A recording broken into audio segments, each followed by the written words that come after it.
आबो तोहर आद आबो तोहर के चौड़ी दिला बाकर दरद के चौड़ी आद आबो तोहर एमके स्टूडियो भागलपुर। अगे दाई के दरदिया चौड़ी चल गए पिया के घर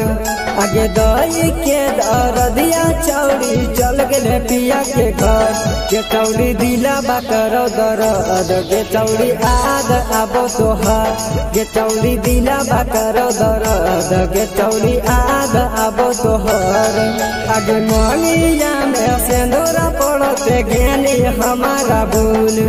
आगे मोनिया में सिंदूर पड़ते ज्ञानी हमारा भूल के चौड़ी दिला बाकर दरद के चौड़ी आद आबो तोहर के चौड़ी दिला बाकर दरद के चौड़ी आद आबो तोहर आद आबो तोहर आद आबो तोहर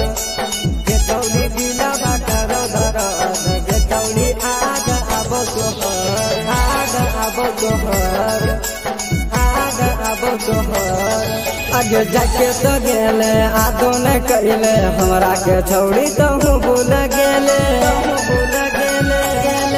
आगे जाके तो गेले आदो न कइले हमरा के छौड़ी तो भूल गेले आगे तोरे याद में चौड़ी हमर अखिया से गिरौ नूर आगे तोरे याद में चौड़ी हमर अखिया से गिरौ नूर गे चौड़ी दिला बाकर दरद गे चौड़ी आद आबो तोहर गे चौड़ी दिला बाकर दरद गे चौड़ी आद आबो तोहर आद आबो तोहर आद आबो तोहर गे चौड़ी दिला बाकर दरद गे चौड़ी आद आबो तोहर आद आबो तोहर आद आबो तोहर आगे जाके तो गेले रहिए तो खुश गे तोरे पे मारा तो राकेश पवन गे आगे जाके तो गेले रहिए तो खुश गे तोरे पे मारा तो राकेश पवन गे आगे तोरे याद में छौड़ी हमर दिला बारो भयो हो